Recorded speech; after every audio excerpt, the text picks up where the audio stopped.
they could have saved that bookstore with those.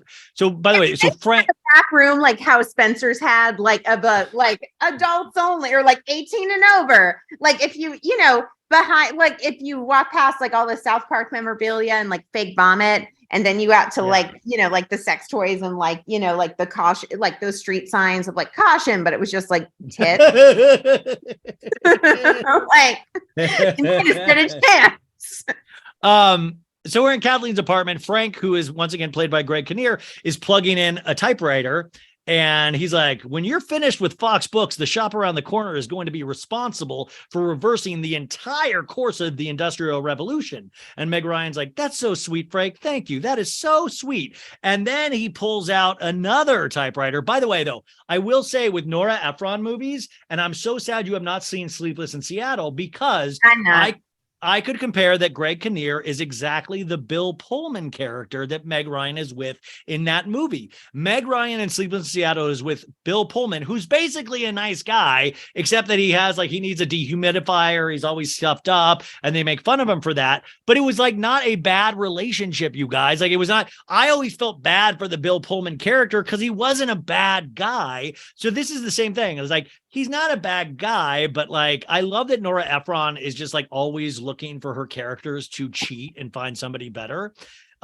So he's like, listen to my new typewriter. Just listen. Into typewriters. Oh yeah. But by the way, do you know who else is super into typewriters? Tom Hanks, which I'm just like, Tom Hanks, how is it possible? He is. Tom Hanks loves old typewriters. I mean, Chet Hanks is still the most unlikable thing about him, but second is like, he loves typewriters. So like people send him typewriters all the time. Like he buys like turn of the century typewriters. I'm just like, I don't know. Like I thought it was super hot when Ewan McGregor did it in Moulin Rouge. And that's like one, like that's a movie you should do like in the future. Like that is like a movie that I loved when I was a kid and I watched it. I was like, oh God, this is horrible. But it's just like typewriters, the amount of paper they waste. Am I right? Yeah. Okay. And anyways, he goes, I needed a backup for, he goes, I have another typewriter because I needed a backup. And anyways, Kathleen's like, you're turning my apartment into a typewriter museum. And he's like, I'll stop. I'll try. I probably can't. I see one and my knees go weak. Anyway, what were you starting to say? And she's like, when? And he goes, before, nothing. Come on. And Kathleen goes, I don't know. I was just wondering about my work and all. I mean, what is it I do exactly? All I really do is run a bookstore. And Frank goes, all you really do is this incredibly noble thing. And she goes, but I don't know if I, and he goes, Kathleen. And Kathleen goes, but you are a lone reed, which is, by the way, the bullshit they said in Braveheart. Like, you are a thistle. And Kathleen looks puzzled. He sticks a piece of paper in the typewriter and he goes, you are a lone reed, waving in the breeze, standing strong and tall in the corrupt sands of commerce. And Kathleen's reading, I am a lone reed. I am a lone reed. I am a lone reed. And she's clutching the piece of paper. She wanders into the bathroom and I don't even understand. I don't even understand what that means. It's like saying like you're noble. You're actually like standing up for something. But like you're like what is a reed? Like a reed. It's like a plant reed, like a reed. R-E-E-D. R-E-E-D.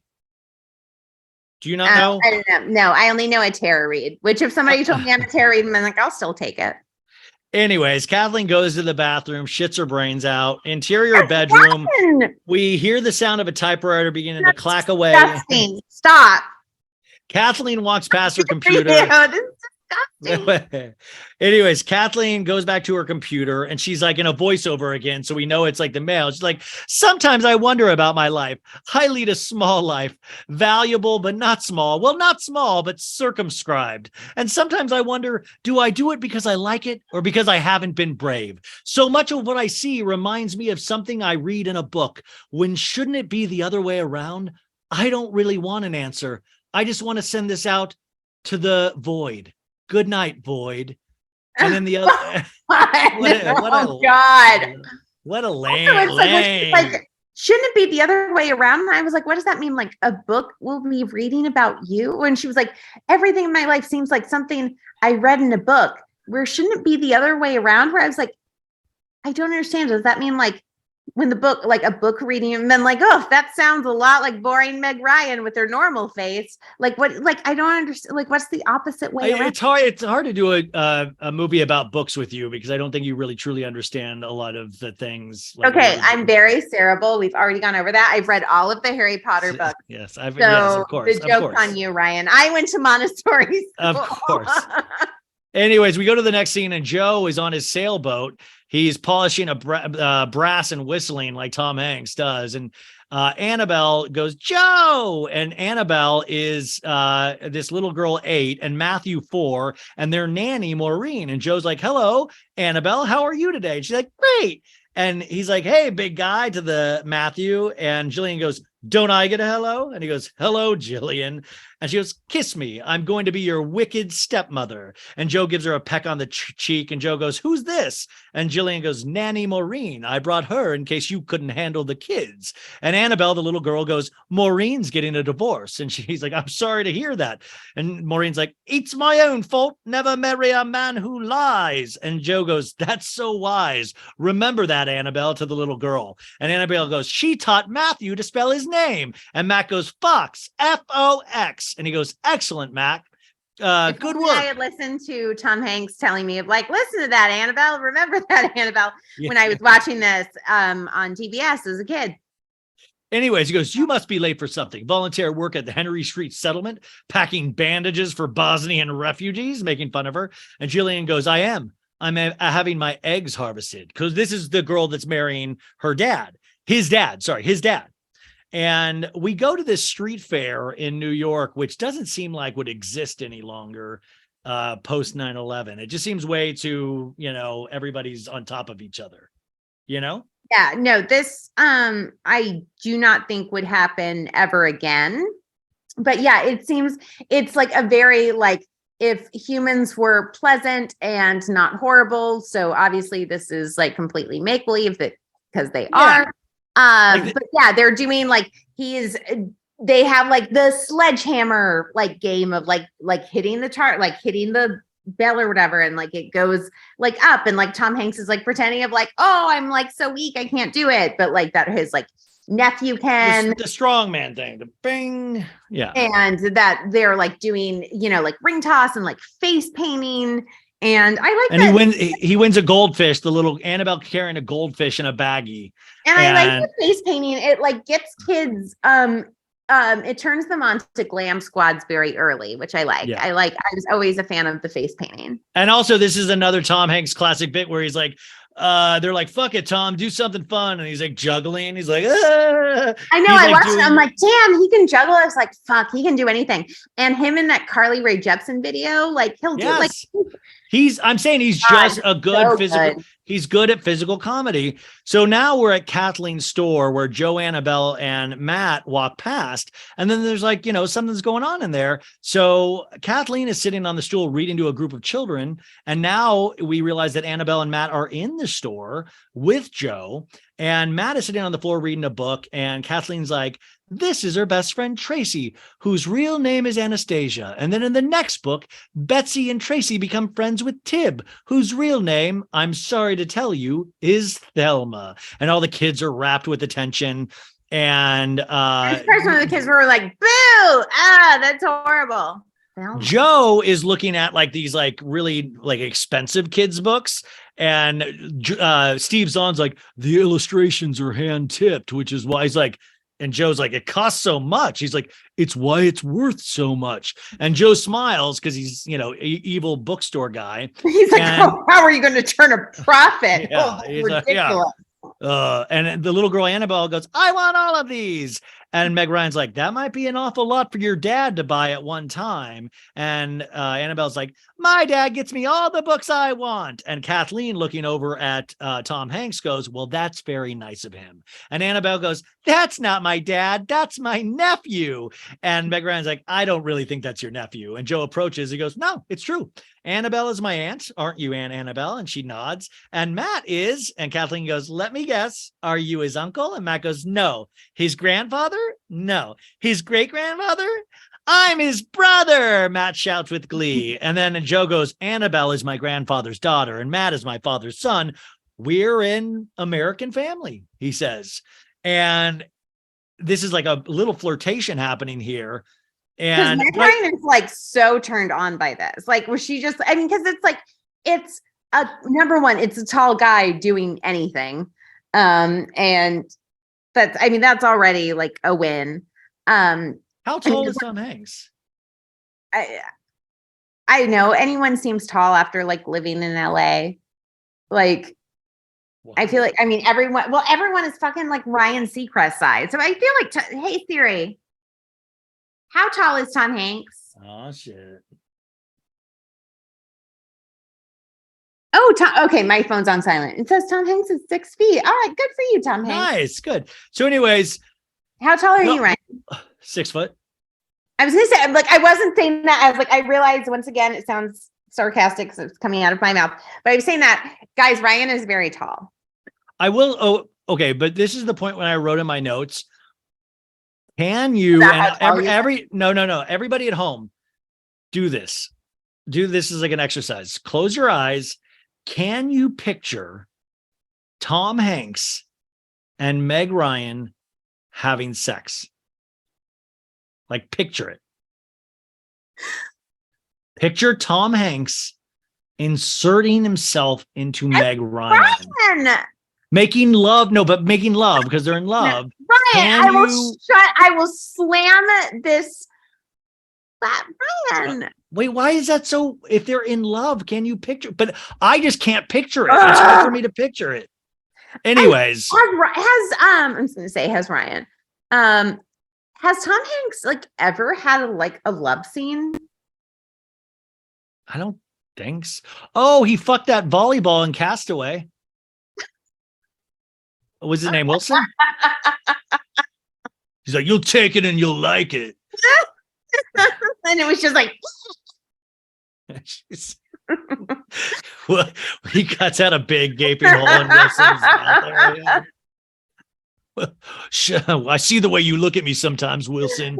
Oh. Anyways, guys, one of those yoga balls. We got to move on. Annabelle, it has like some like nose stuff, and like Meg Ryan offers a handkerchief, which is just some nose stuff. Oh, she blows or she sneezes. Like she has some nose stuff. It sounds like Annabelle has some nose. Well, anyway, she goes, children don't even know what handkerchiefs are. A handkerchief is a Kleenex you don't throw away. My mother, but you should. My mother embroidered it for me. Handkerchiefs are fucking disgusting when because Annabelle's like, what's a handkerchief? Which is like, and she's like, you know what handkerchiefs are? I'm like, no, because now it's like, I would tell a kid like, hey, if somebody, especially somebody you don't know, is handing you a piece of cloth and telling you to put it up to your nose, it's full of fucking chloroform. Like, who's just like, here, put this up to your face. Handkerchiefs are fucking disgusting. So Joe goes, who are you? And she says, Kathleen Kelly, I own this store. And you are? And Joe's like, Joe, just call me Joe. We'll take these books. He says it in weird, even weirder way. As she's buying, he goes, may I ask who you are? Like, that's a weird way. Oh, I'm sorry. It's not the normal that you tell me who the fuck you are. That's what you're used to. Anyways, Joe realizes that this is the person he's putting out of business. And so George is like, are you going to come back again, aren't you? And Joe's like, of course. This is why we're never going to go under. Our customers are loyal. And Meg Ryan's like, they're opening a Fox Books around the corner. And Annabelle goes, Fox Books, my daddy. And Joe puts their hand over her mouth and goes, likes to buy at discount. Don't tell anyone that, Annabelle. It's nothing to be proud of. And then that little Mac kid goes, F-O-X. And Kathleen goes, that's amazing. You can spell Fox. Can you spell dog? F-O-X. And Joe goes, Matt, look at this dinosaur book. Wouldn't you like a dinosaur book? Annabelle. He goes, Matt goes to Montessori school. Don't mind him. Yeah. He can film. He goes, sit down, read, and don't listen to anything I say. And anyways, Kathleen lets Joe know the world is not driven by discounts. Believe me, I've been in business forever. I started helping my mother here after school when I was 6 years old. I used to watch her, and it wasn't that she was selling books. It was that she was helping people become whoever they were going to turn out to be. When you read a book as a child, it becomes part of your identity in a way that no other reading in your life does. And then she stops herself. I guess I've gotten carried away. And Joe goes, yeah, you have. And you've made me feel And he goes, and you've made me feel, and he can't finish the sentence. And he looks at her and sees behind her on the shelf a picture of a woman who is unmistakably Kathleen's mother with a young Kathleen. And Joe goes, enchanting. Your mother was enchanting. And she goes, she was. How did you know that? And he goes, that photograph, you dumb bitch. You have it right behind you. And Steve Zahn's like, $73. And she goes, anyways, Meg Ryan, she left the store to me and I'm going to leave it to my daughter. And Joe goes, how old's your daughter now? And he goes, oh, I'm not married, but eventually. And she smiles at Joe and Kathleen goes, so Fox Books can. And Kathleen and George together goes, go to hell. And Joe's like, oh, we ready? And they go, goodbye, Annabelle. Bye, Matt. What about But Pat? like when Steve Zahn says $75, John says like, oh, $75. Yeah, wow. Like he's so like, wow, that's so, I guess I'm not paying the rent this month. $75. Like he acts like it's such a fucking big deal. Well, like, 73 back in 1998, you could but buy. you're a fucking millionaire. Anyways, Ryan's like, a penny saved is a penny earned. yeah. Fox and Sons Books opens finally, and this is when we hear splish splash. I was taking a bath, and we see people sitting there with their coffee and enjoying, and employees. And Tom Hanks is like, "See, no protests, no demonstrations." And Dave Chappelle's there, and Dabney Coleman, his father's there, and he's like, they're wondering what they ever did without us. It is a huge building, and we're back around the shop around the corner. And she says they've been open 6 days, and we've done. That old bag goes, we've done 1,200. We've done 1,200 less than the same week last year. And Meg Ryan's like, that can be a fluke. Their store is new and a novelty. It's, we'll put up more twinkle lights. And the other girl is like, I'm never going to find another job again and have to move. And Steve Zahn is like, the joy of rent control, 6 rooms, $450 a month. And the girl goes, like, who are you fucking like I was just like, okay, well, you're not like Joey, Ross, or Chandler. So like, why the fuck are you saying like, oh, 6 rooms, like $400? Like, no, you're not one of them. Stop it. And then Steve Zahn's like, this place is a tomb. And it's like, get the fuck out if you don't want to be here. These employees are bitch. Like maybe the store's not doing good because all you guys are fucking assholes. Like to Meg Ryan, who's trying to save her store. Also, and like, do we need 3 full people? Like, I mean, do we need 3 other staff? Honestly, cut fucking female Eeyore out. Cut future incel out. Like, capitalize on Bernie's, fucking dementia so you don't have to pay her. And just have Meg Ryan and Bernie running the store. It's like, it's a tiny store. Yeah, there's no need for 4 employees at once. Like, do you even have 4 customers at once? I don't think so. So, and it's like, also, who do you need? Like fucking like store security. They're like kids. You can take one, like you can take it out on fucking like tripping one of them. If you think anyone's like even like putting, like pulling a Ryan, putting like a Playboy, down their pants. Like if somebody's trying to walk out like with Goodnight Moon or like, green eggs and ham, just trip the kid. Like you don't need 4 fucking active staff members. So we move on to this party, you guys, where Meg Ryan and Greg Kinnear are at, and Joe is there with his, Tom Hanks is there with Parker Posey, and he's ordering in a drink, and Meg Ryan, they see each other, and Meg's like, oh, hello. And he's like, hi. And she goes, do you remember me from the bookstore? And he goes, how's your aunt? And no, she asked him, how's your aunt? And he goes, I have to deliver this drink to my very thirsty date. And she goes, you're Joe. And he goes, and you're Kathleen. And he walks off. And so this is like, oh shit, oh my God. Like this is, but also we know blows her off. Like she's kind of like, he doesn't, well, because he's kind of like, he's also the enemy and he knows that, but he also has this relationship with her online. So it's very complicated. And but he doesn't know he has the relationship with her at that point. No, he's not. He doesn't realize that she is that person. No, he's not gaslighting her at this point. No, not yet. It happens though. So Joe is standing in front of a table of food and Kathleen goes, Fox, your last name is Fox? And Joe spins around and he's like, Fox. And she's like, I didn't realize. I didn't know who. And she goes, we're with? And quoting, I didn't know who you were with. She goes, excuse me? And he goes, it's from The Godfather. When the movie producer realizes that Tom Hanks is the emissary of Vito Corleone, and Kathleen's staring at him just before the horse's head ends up in his bed. And he's like, I bet you don't even know what the fuck The Godfather is, right? You've never seen The Godfather. I've never seen The Godfather.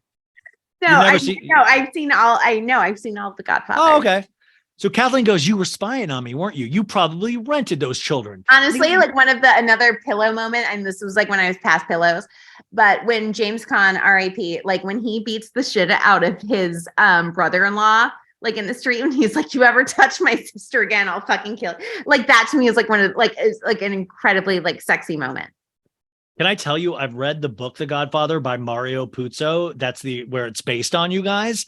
And James Caan's character in that, and I remember reading this I had like a high reading retention at a very young age. I shouldn't have been reading these books. Do you have a lot of AR points? Did you guys have AR points? I don't think so. But in sixth grade, I read The Godfather, and James Caan's character, they talk about in the book that he has an extremely large penis, and like he would hurt women with it. So like when he's banging that girl in The Godfather up against the wall, like that's not his wife, remember? Like that's like, but that was what he was known for in the book. And I was like, whoa. Oh my God. So it's like almost like, I don't know, like it's like I have ESPN or something like Terrence of like, wow. It's like I was attracted to his character, and like I didn't even know that him and Jamie Kennedy had such like roots like together. And now it's just like, it makes sense of like. Okay, I got to get you off. Okay, Kathleen goes, I'm your competition, which you know perfectly well, or you would not have put up that sign saying just around the corner. And Joe goes, the entrance to our store is around the corner. There's no other way to say it. It's not the name of our store. It's where it is. You don't own the phrase around the corner. And Kathleen goes, next thing you'll be using twinkle lights. And this is where he's taking all the caviar. There's all this caviar around this dish. And Meg Ryan's like, that caviar is a garnish. And he's taking all of it. And he goes, look, the reason I came into your store is that I was spending the day with Annabelle and Matt. I like to buy them a present when I see them, because I'm one of those guys who likes to buy his way into the hearts of children who are his relatives. There was only one Annabelle like that? Me. This Annabelle. There was only one place to buy children's book in the neighborhood, although that will not always be the case, and it was yours. And it's a charming little bookstore. You probably sell $350,000 worth of books a year. And she goes, how do you know that? I'm in the book business. And she goes, I'm in the book business. And he goes, oh, I see. And we're the Price Club. Only instead of a 10-gallon can of olive oil for $3.99 that won't even fit into your kitchen cabinet, we're selling cheap books. Me, a spy. Absolutely. And I managed to get my hands on a secret printout of the sales figures of a bookstore so inconsequential and yet full of its own virtue that I was instantly compelled to rush over and check it out for fear it would drive me out of business. And Meg Ryan's giving that big, like, Meg Ryan look, like speechless. And he goes, what? And she shakes her head. And then that's when Greg Kinnear turns up. He goes, hi, I'm Frank Nabasky, Joe Fox. And Frank goes, Joe Fox, inventor of the Superstore, enemy of the mid-list novel, destroyer of city books. Tell me something. How do you sleep at night? And this is when Parker Posey comes over and she's like, I use a wonderful over-the-counter drug ultrasound to sleep. Don't take the whole thing, just half, and you will wake up without even the teeniest hangover. You're Frank Navansky, aren't you? And he goes, yeah, your last piece in The Observer, the one about Anthony Powell, was brilliant. I'm Patricia Eden Books. Joe, this man is the greatest living expert on Julius and Ethel Rosenberg. And Joe goes, and this is Kathleen Kelly. And Kathleen glares at him. And Frank goes, you like my piece? I'm flattered. You know, you write these things and you think something's going to mention them. And then the whole week goes and the phone doesn't ring. And you think, oh God, I'm a fraud. I'm a failure. And Parker Posey's like, you know, what's always fascinated me about Julius and Ethel Rosenberg is how old they looked when they were really just our age. And everyone is stopped dead by this observation and looks at Patricia, Parker Posey, who smiles at them all. And then Patricia to Frank goes, I'm so happy to have finally met you. We will talk. Have you ever thought about doing a book? And he goes, oh, sure. It's passed through my head. Something really relevant for today, like the Luddite movement in the 19th century of England. And so then we cut to Joe's bedroom. Joe and Patricia are getting to bed, and Patricia's like, I had no idea that Frank Navasky was so down to earth. And Joe doesn't respond at this. And it's like, You read his stuff, you think he's going to be so obscure and abstruse. He's always talking about Heidegger and Foucault, and I have no idea what any of it's about, really. And Joe gets up, and the dog follows, and she's like, "Where are you going?" He's like, "I'm going to whack off." And he's like, "No." He goes, I'm not really tired, but we know he's going to go to his den. And Joe gets on his computer. The dog's on the floor next to him, and he goes, "Do you ever feel you become the worst version of yourself? That's a Pandora's box of all the secret hateful parts. Your arrogance, your spite, your condescension has sprung open. Someone provokes you, and instead of just smiling and moving on, you zing them. Hello, it's Mr. Nasty. I'm sure you have." How he says it is he's like, you zing them. And it's like, "Oh, Mr. Nasty." Like, I'm sure you have no idea what I'm talking about. And Kathleen's reading Joe's letter, and Kathleen hits the reply key and starts to type. And she's like, "I know what you mean, and I'm completely jealous. What happens to me when I'm provoked is that I get tongue-tied. My mind goes blank. Then I spend all night tossing and turning, trying to think of what I should have said to a bottom dweller who recently belittled my existence." And Joe then replies, "Wouldn't it be wonderful if I could pass all my zingers to you, and then I would never behave badly, and you could behave badly all the time, and we'd both be happy? On the other hand, I must warn you that when you finally have the pleasure of saying the thing you mean to say at the moment you mean to say it, remorse inevitably follows. Do you think we should meet?" And he hasn't sent this part yet. And then he hits send. And Kathleen stares at Joe's letter on the computer, and she's frozen. And she goes, "Meet? Oh my God." And she's staring at the letter. And she closes her computer. Yeah. By the way, think about if this movie was like Tinder or something like that. This is just like, she couldn't handle it. She couldn't, she would open up her window and throw it. Because it was literally, it was like he Samara'd her through the screen, and she was like, "Ugh." You're gonna die in 7 days once and this is when it's like, then all of a sudden we get this Louis Armstrong song. I'm a Louis Armstrong. It's like this kind of fun Louis Armstrong. And they have this montage where they keep passing each other in coffee stores and like bread stores, and in New York, everyone goes to the same places. And then Meg Ryan, you guys, is at a grocery store finally in the cash only line. And guess who the cashier is? Fucking Che Diaz from the Sex and the City. But she's not, they're not Che Diaz here. It's the actor who plays Che Diaz. It's Sarah Ramirez, that actor. Sarah Ramirez, who is a non-binary actor, but also plays non-binary Che Diaz. And we see that Tom Hanks is in 2 lines over in the good line. And good line. The good line. And so she's like, Che Diaz is like, "This is only for cash." And she's like, "I just have a credit card." "Well, that's not what this is." And she goes, "I only have $1. And Joe walks up and goes, everybody because also this is during Thanksgiving. This is one of the that and Christmas, the busiest time for a fucking grocery store. So everyone in the back is like, "Oh, she doesn't have cash." Yeah, he goes, she doesn't. Hey, she don't. Hey, she don't have cash. She don't have cash. She doesn't have cash, and they're all bothered, and they're like, "Get in another line." Anytime somebody hands me, they're like, "You accept cash, right?" And I always want to be like, "No, we don't."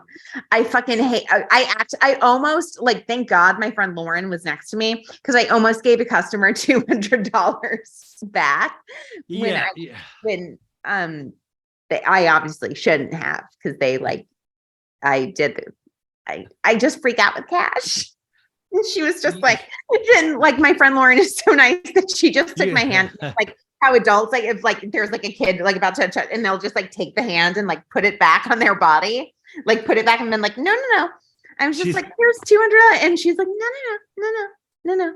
It's always good to have recorded documentation of why you're going to lose your job eventually. And so anyways, Joe notices that this is happening. He goes, "Do you need some money?" And Kathleen goes, "No, I don't need any money. Thank you very much." And cashier's like, "Get in another line." And Joe goes, Hi, Che. No, but Che is wearing Che is wearing a name tag that says Rose. And he goes, "Rose, great name. Rose, this is Kathleen. I'm Joe. And this is a credit card machine. Happy Thanksgiving. And Rose just stares at him. And he goes, now it's your turn to say Happy Thanksgiving back. And she goes, Happy Thanksgiving back. And Joe looks at her and he goes, Mississippi is a hard word to spell. How do you spell it? I-T. Now take this credit card and put it through the machine. The cashier, by the way, instead of thinking he's an asshole, is completely charmed. Like, I think it's creepy. And she's like, okay, I guess I will. And everyone in the line is like, irritable at her. And Joe goes, so you're fine. And she goes, fine. And he goes, Happy Thanksgiving. As Kathleen signs the charge slip, the cashier exasperatedly puts her groceries into a bag. And now we're at Joe's father's apartment. Sorry, am I dumb? Like, I don't get the, like, how do you spell it? Like, Mississippi with an IT? Like, I don't understand that part. Mississippi with an, like, do it. Like, do it? I don't know. Because like in the movie, because it's in the movie, it's like when he's like, knock, knock. Who's there? She's like, who's there? And he's like, orange. She goes, orange too. Orange, you going to ring my friend up? Oh, yeah. Sorry. Yeah. This was in the actual script, you guys. This wasn't in this was a line that got cut, the Mississippi line. No, but the thing is, I feel dumb that I don't even understand the Mississippi. Like, how do you spell Mississippi with an IT? What? I don't think there is. It's just going to be one of those mysteries, I think. But I forgot the orange thing was in there instead. But this is when you're dealing with scripts, it goes through a lot of changes, you guys. There's a lot of changes to get the magic. I see why they changed it. I don't understand it. We moved to Joe's father's apartment. You don't understand it, which is why you're not going to understand it. We're not going to understand it. No, we're don't get it either. We're 2 hours and 40 minutes in. We're not. Brian, you would not. Stop. Okay. I'm safe word. Stop. Safe word. You don't understand it. Word. We're moving on. Joe's father's apartment, Thanksgiving Day. Understand it, baddies. Annabelle's like, the sun will come up tomorrow. Bet your bottom dollar that tomorrow there'll be sun. And Joe's father's chick, Jillian, puts her hand on Tom Hanks's leg. And so he gets up immediately. I don't think this subplot needed to be there at all. Do you? But I also really wish that, I know you understand that, like, you don't want like the subplot to be there. Who I did want to be there was like Erica Jane, if she, like this like niece is like her, like his aunt's performing and she's just like, and say that's gray and red. Yeah. Oh, are we doing some songs tonight? Oh, I'd love to sing a little song. Like singing and interrupting this little girl's like routine. It shows like both parties, like both the fucking like Walton family, like the rich. Yeah, like, the children's bookstore has a party as well for Thanksgiving, and we cut back and like, forth. Also, like I want to be like Kristen, like Megan, like I understand your mom's dead, Megan. Like it's horrible, like obviously devastating, but it's like it's also not fair to then just like destroy everyone of your staff's like Christmas and make them all like Thanksgiving. This is Thanksgiving. Are you sure? Like I thought that this is like past like. Well, in the script it says Thanksgiving, but because he just said Happy Thanksgiving. That you don't understand that you can't explain. He just said Happy Thanksgiving to the cashier. Happy Thanksgiving. I feel like that the song that they're singing in like the Meg Ryan, like when they just like do that part is like it's like a song that doesn't okay. So anyways, they're both singing, and let's say it's Christmas then. We moved to December, and the song is Have really you ever lame. sang at a party? Like I feel like that we also like I feel like that's something that we often see in movies of rich people that like rich people are singing. I feel like you never see a movie where people on like the lower end of the like, you know, pay scale spectrum are singing. Like there's not like a bunch of poor people singing besides like Les Mis or whatever, but like it's like normally just rich people singing. You're really making this a classist kind of a thing. That's interesting. Well, I'm saying it's a class thing in like in movies. Like it's like they all like the rich people all fucking like Von Trapp it, and they're all like, okay, let's see like a kid singing. Have you ever been to a party where a kid has sang? Because I have, and it's horrible. Do you want to know what party it was? Calling it a party is being really generous. One of the most awkward experiences of my life. It was a party. Dr. Evil, like quote fingers. It was a party at Jeremy Piven's beach house in Malibu. Oh, wow. And there were there were less than 10 people. One of those people being Derek Whibley from Sum 41, but post his split with Avril, which I very much wanted to talk to him about. And we were invited I wasn't even invited, obviously. Like I was invited because this girl who I knew who worked at Mac, who was like, that was like the only glam squad I could afford, was like going to Mac for like a $50 like makeover or whatever. She was invited because like her boyfriend was or something. And so like me and my friend went to this party at fucking like Jeremy Piven's like Malibu house, which was like already going to be awkward enough because I'd already had like an awkward encounter with him, like where I took a picture inside of his apartment with him. He wanted like it was like a thing I talked about, like another podcast. But like anyway, it already had a horrible experience with him because like I did not want to Jamie Kennedy him. And so, but I asked for like a picture in his like kitchen just for like proof of like being there. The memory wasn't enough. You needed to get a picture. I was too afraid to ask for it for my friend, who she was the one who wanted to hook up with him, and he didn't want to hook up with her. Well, it was her fault. Like, I'm sure he would have hooked up with either of us. She just happened to be dumb enough to go to the bathroom first. And like, then he was stuck with me and he's like, hey, want to hook up? And I was like, oh, my friend like really, really likes you. You're her like screen, because he was her screensaver. This was like Entourage when Ari was, this was before Jeremy Piven's wig really started to show. Okay. So I was like, you're like her favorite actor. And he's like, well, I don't want to hook up with her because like you're here now. And I was like, oh no. Uh-oh. And like, he's like, can I show? He's like, I want to show you something. And so I stupidly, I've told you this story before. I must have blanked it out. Tell me it again. About his like quagmire, like zebra rug in his bedroom. Okay. Say it to the audience. Okay. So Jeremy was like, I want to show you something. And so I was like 21. I wasn't even 21 at this time. I was 20.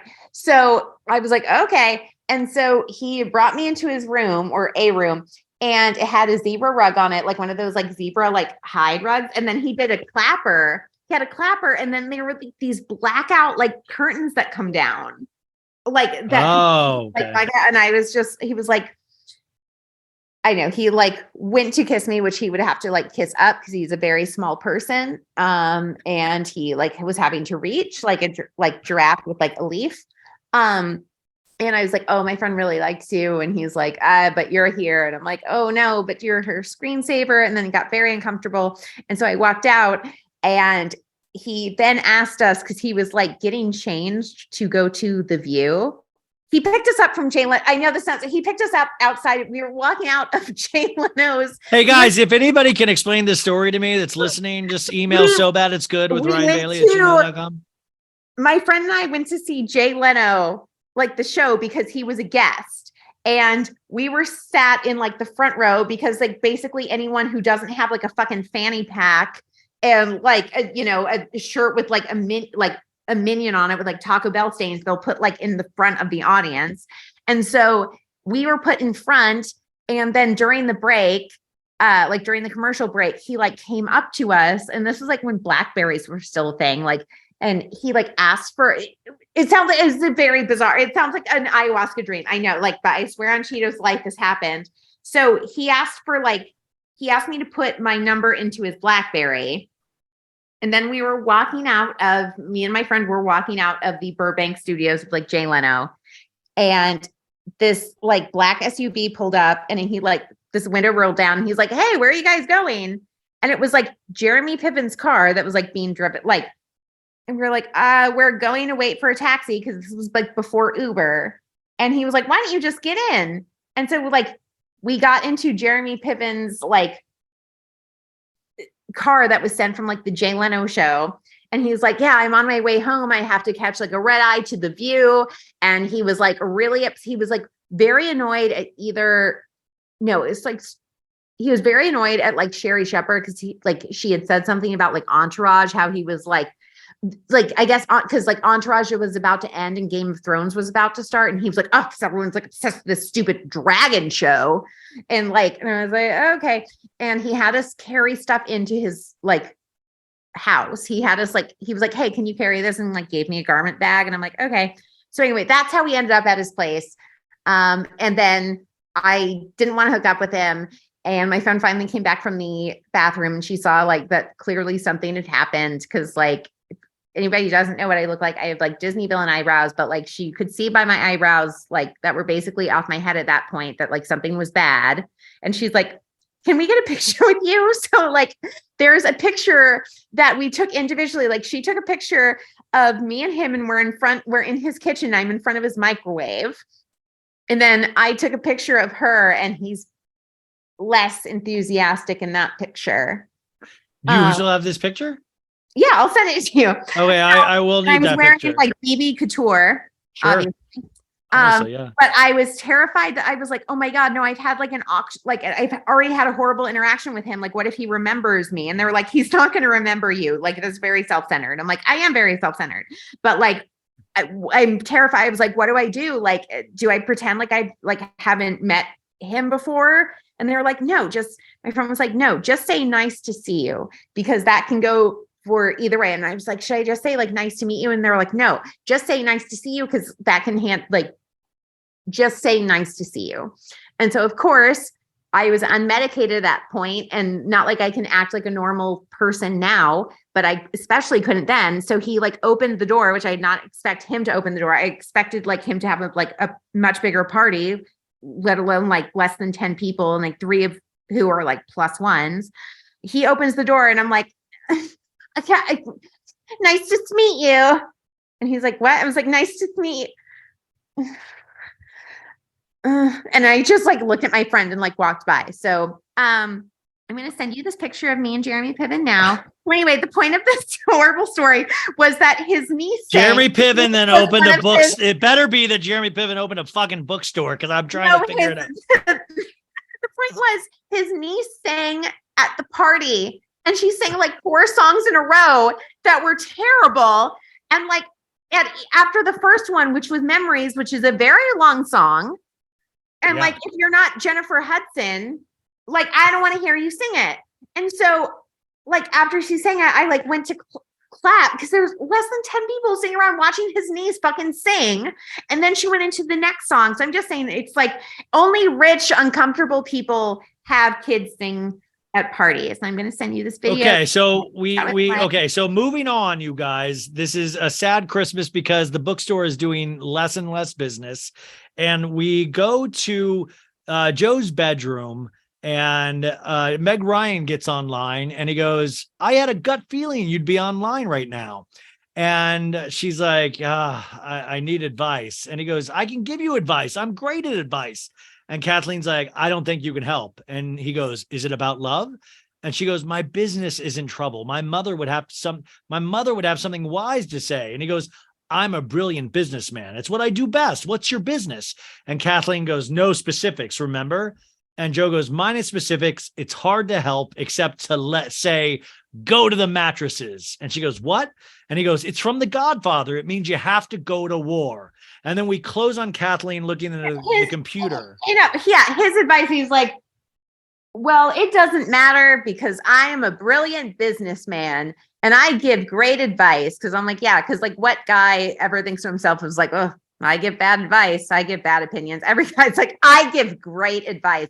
And if we've learned nothing from like former presidents, if you say you're a brilliant businessman, that means you're a fucking brilliant businessman. Okay. And so he's like, I'm a brilliant businessman. So here's some advice. Why don't you? And he goes, back and keep doing stuff. Like his advice was just like, well, yeah, it was like, go to war. And he goes, and she's like, what is it with you? What is it with men and The Godfather? And he's like, The Godfather is the I Ching, the Godfather, the sum of all wisdom, the Godfather. And by the way, they're filming these separately, and Tom Hanks is like doing like little imitations. He's like, "What should I pack for my summer vacation? Leave the gun, take the cannoli. What day of week is it? Monday, Tuesday, Thursday, Wednesday." And the answer to your question is go to the mattresses. And Kathleen's considering what he says, and he goes, "You're at war. It's not personal. It's business. It's not personal. It's business. Recite that to yourself every time you feel like you're losing your nerve. I know you worry about being brave. This is your chance. Fight to the death." And I got to say, this is like hard acting because they're both having to do this in separate setups. They're not together. And so Meg Ryan's like, fight. And she's being all cutesy. And so then Kathleen logs off and Frank comes in and she's like, "Frank, I've decided to go to the mattresses. Do you think it would be a gigantic conflict of interest if you wrote something about us?" And he's like, "Well, yeah, I would do that. I would do that." We cut to January. The little tiny bookstore is more crowded than we've ever seen it. Frank is there with several copies of The Independent because he wrote the article. The phone is ringing off the hook. Christina and George are fielding calls. Birdie is reading Frank's article, and the article says, "Kathleen Kelly and her mother, Cecilia Kelly, have raised your children. If this precious resource is killed by the cold cash cow of Fox Books, it will not only be the end of Western civilization as we know it, but the end of something we hold even dearer, our neighborhood as we know it. Save the shop around the corner and you will save your own soul." Frank, that's charming. And he's like, "You think it's a little over the top?" And Birdie's like, "Just say thank you." And Frank goes, "Thank you." And then Channel 2's outside, so it's making the news. And this is like kind of a big deal. They're finally getting some like positive press for the store, right? And then we picture. Oh, okay. That's very important. Yeah, I've got 1 more hour, so we got to get this in. Okay. It actually did not come up, this picture. Oh, there it is. Oh, that is hysterical. Oh, you guys, I'll have to ask if I can post that on my Instagram when this comes out. We go to the interior gym where Joe and Kevin, once again played by Dave Chappelle, are on adjoining treadmills because we're supposed to believe that Joe and Dave work out together on treadmills. And they're watching Meg Ryan on TV talk about Fox bookstores. And Joe's like, "She's not as nice as she seems on television." And Dave Chappelle's like, "You've met her?" And he goes, "She's kind of a pill."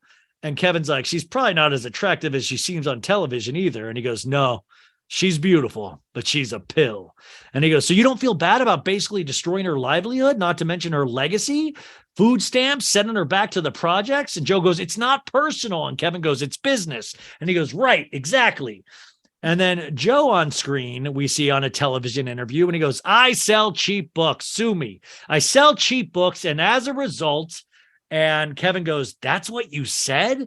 And Joe, outraged, goes, "That's not all I said. I said, I can't believe those bastards. I said we were great. I said people can come and sit and read for hours and no one bothers them. I said we stock 150,000 titles. I showed them the New York City section. I said we're a goddamn piazza where people can mingle and mix and be." And Kevin goes, "A piazza? I was eloquent. Shit. It's just inevitable, isn't it? People are going to want to turn her into Joan of Arc. And you into Attila the Hun. Well, it's not me personally. It's more like it's the company." And then Kathleen on the television says, "And I have to say, I have met Joe Fox, who owns Fox Books, and I've heard him compare his store to a price club and the books in it to cans of olive oil." And on that, Joe reacts by falling off the treadmill. That's a funny comedy, you guys. So anyways, there's more. Then we see Frank do this interview, who wrote the, Save Your Soul, Greg Kinnear. And he does this interview where the lady and him are like casually flirting. And, he's watching himself and they're like, "Oh, wow." But it's like a flirty interview. And he says in it, he goes, "The VCR, the whole point of leaving the house is so you can miss television shows, the VCR." He's trying to make a point about, just trying to make a point. And there's the shop around the corner. Kathleen flips the open sign to closed. George is talking to Kathleen and Birdie, who's Steve Zahn, and he goes, "And I can't decide whether to put sausages into the meat sauce or just," oh, wait, sorry. this was part of this is part of the movie that didn't make it into the movie about the rooftop killer. Sorry. There is a whole subplot about the rooftop killer. Anyways, the whole bit is Birdie's like, ask your mom what she would have done. And she's like, let's ask her. And Birdie, the older lady, opens the locket hanging outside of her neck, and there's a picture of Kathleen's mother inside it. And Birdie holds the locket up to her face, and Birdie goes, Cecilia, what should we do? And Birdie holds the locket to her ear and listens. And Kathleen goes, Birdie? And I don't know. It's like they're asking the locket. And so Kathleen goes to the instant message again, and he goes, I need help. Do you still want to meet me? And Joe's like, whoa, I would love to meet you. Where? When? And George, Kathleen, and Christina are in the shop. I don't know. So Kathleen's telling them that her and this dude are going to finally meet. We're meeting in a public place. And Christina's like, don't go anywhere with him. Don't even go out to the street with him afterwards. He's going to be Jeremy Piven after the Jay Leno show. And he's like, get a dial cab just to sit there and wait for you. And George goes, did you tell Frank? And she goes, there's nothing to tell. And Christina's like, but did you tell him? He's away at the 32nd anniversary of the Chicago 7 trial. And he's gone to a place where there are no phones. You even know this guy's name? And Kathleen shakes her head. No. Are you going to meet him at a bar? Not a bar. That place on 83rd with the cheesecake. And he'll wear a flower in his lapel, and you'll be carrying a copy of Anna Karenina with a rose in it. And there's no answer. And Christina's like, oh my God, no. And Kathleen's like, not Anna Karenina. I'm going to be doing Pride and Prejudice. That's how they're going to know each other. And Joe and Dave Chappelle, Tom Hanks and Dave Chappelle, they're walking out of the store, and Kevin's like, I suppose she's carrying a book with a flower in it. Joe doesn't say anything. And he goes, not really. And he goes, really? And he goes, which Jane Austen is it? Pride and Prejudice. Oh, she could be a real dog. I also wonder, I'm like, Dave Chappelle's like walking him to the state, like escorting him to the state. Like, is he on like the clock right now? Is he getting paid for this? Like, for the movie? No, for like walking his like boss to his date. Oh no, I think he's like, no, I don't think I think it's his boss and his buddy. Do you think he's like more of like a friend assistant, like Casey Cobb to like Jessica? Exactly. No, okay. I think that's exactly the relationship. Okay, that's his Casey Cobb. Okay. So they're walking together towards Cafe Lalo, this European cafe, and Joe's like, what if she has a really high squeaky voice? I hate that. It'll remind me of those mice in Cinderella. And yeah, can you imagine if somebody had like a really annoying high voice? I would hate that. I would never be able to listen to that on a podcast. For 4 hours, yeah. And Kevin goes, what? By the way, David Chappelle, like, why is Tom Hanks using a Mice and Cinderella thing to Dave Chappelle? And Kevin's like, what Mice and Cinderella? And Joe's like, why am I compelled to meet her? I'm just ruining a good thing. And he goes, you're taking it to the next level. I always do that. I always take a relationship to the next level. And if it works okay, I take it to the next level. After that, until I can finally get to the level where it becomes absolutely necessary for me to leave. And he goes, I'm not going to stay long anyways. I already said that, didn't I? And Joe stops, looks at Kevin, and he goes, Kevin, this woman is the most adorable creature I have ever come in contact with. If she turns out to be even as good looking as a mailbox, I will be crazy not to turn my life upside down and marry her. By the way, he is still with Parker Posey, isn't he? Yeah. And yeah, okay. So this is like a full-on creature I've ever met. Like, that's such he goes, but he's also just, we are normalizing cheating. And Kevin goes, she could be a real dog. Good luck. And Joe goes, you go look for me. And he goes, just go to the window and check her out. And Kevin goes, you're pathetic. And Kevin goes to the window and looks inside. And Kevin looks in the window and he goes, do you see her? And he's like, there's a beautiful, whoa, she's fine. She's gorgeous, but no book. And he goes, yeah, no. And he goes, no book. Let me see. Oh, wait a minute. There's a book with a flower. So it must be her. And Tom Hanks is like, what does she look like? Well, there's a waiter block and I can't see her face. Well, yeah. And he goes, well, why wouldn't she be good looking? And Kevin's like, no reason unless she has hypoglycemia. Oh, the waiter's moving.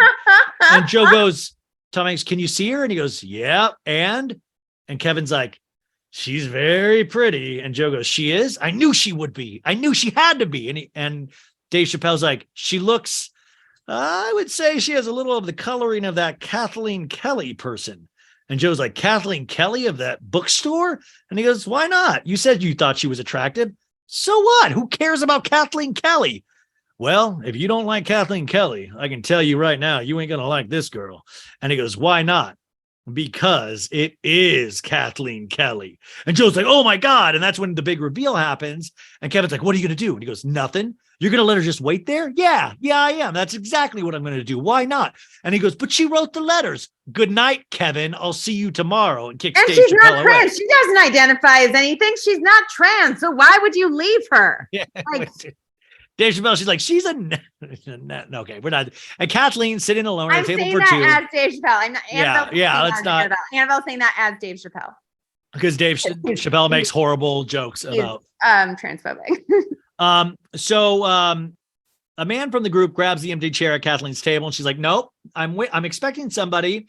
And all of a sudden, Joe goes, Kathleen Kelly, hello. What a coincidence. Mind if I sit down? And she goes, yes, I do. I'm expecting someone.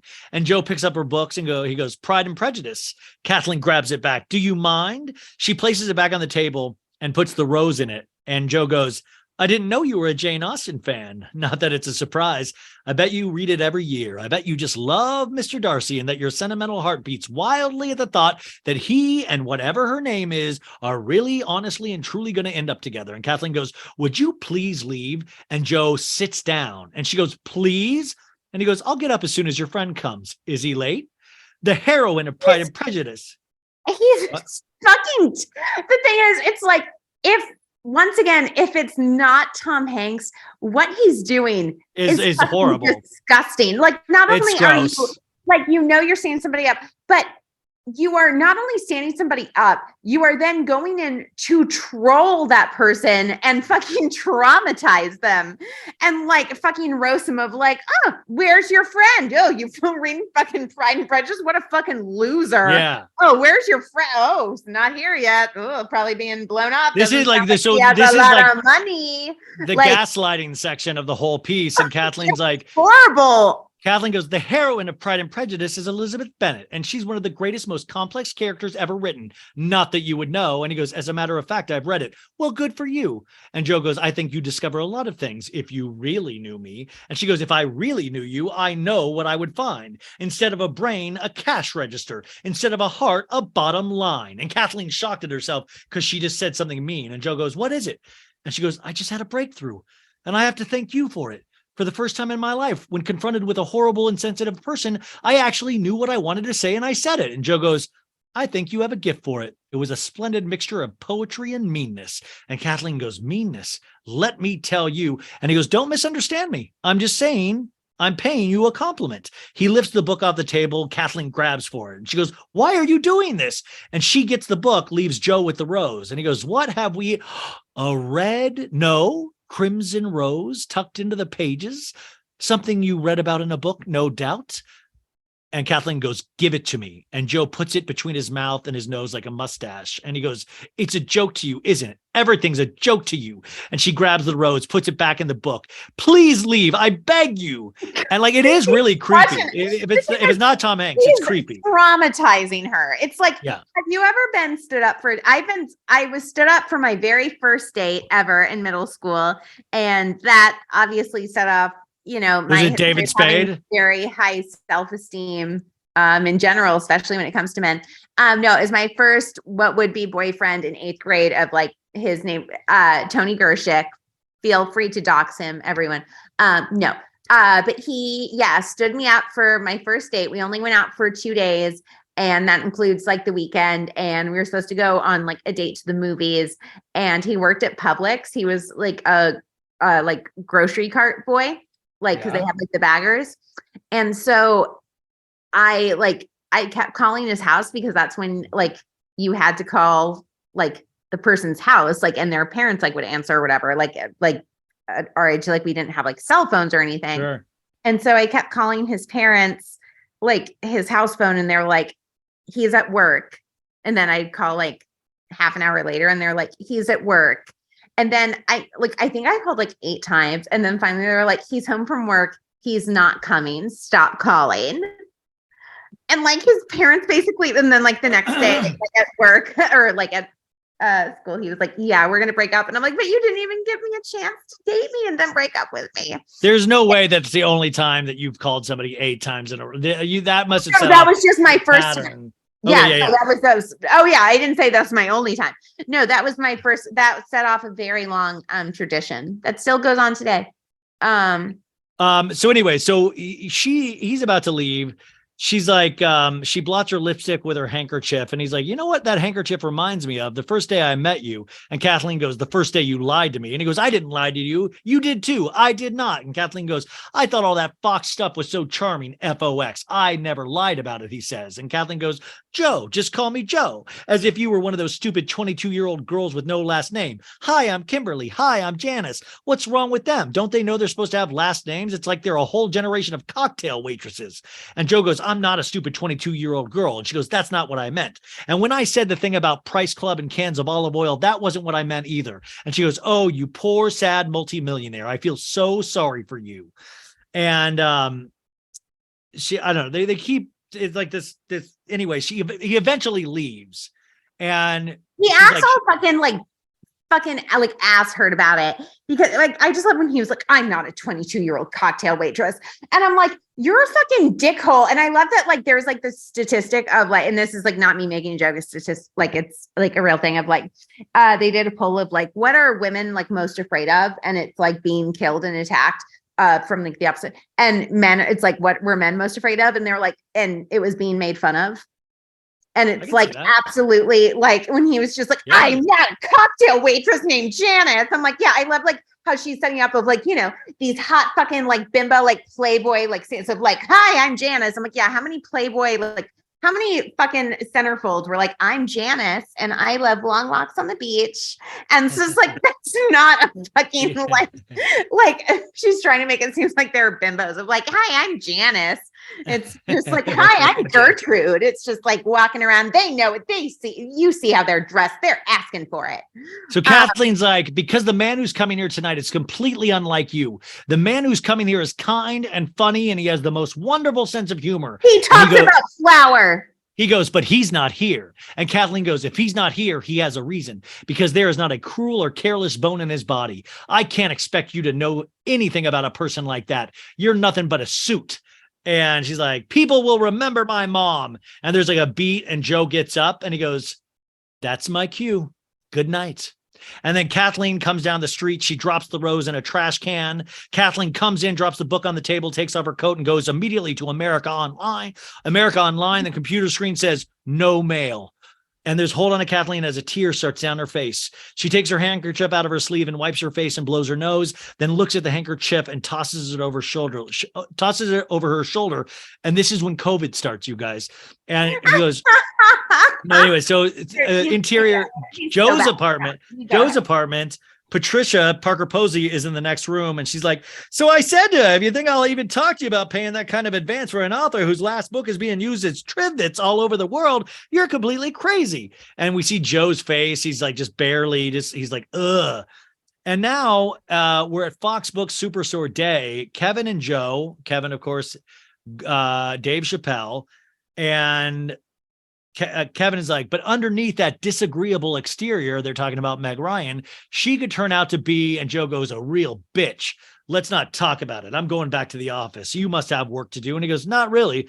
This place is humming along like a top. And then we go to the shop around the corner, and Kathleen comes around the corner, and Christina, her employee, is waiting. And Christina's like, what happened? And she goes, he never came. He stood you up? As Kathleen puts her purse into the drawer, Kathleen goes, I think something happened, something terrible and unexpected that made it impossible for him. And Steve Zahn walks in and goes, what happened? And Kathleen's like, he wasn't able to make it. He stood you up? What could have happened? And George looks suddenly stricken.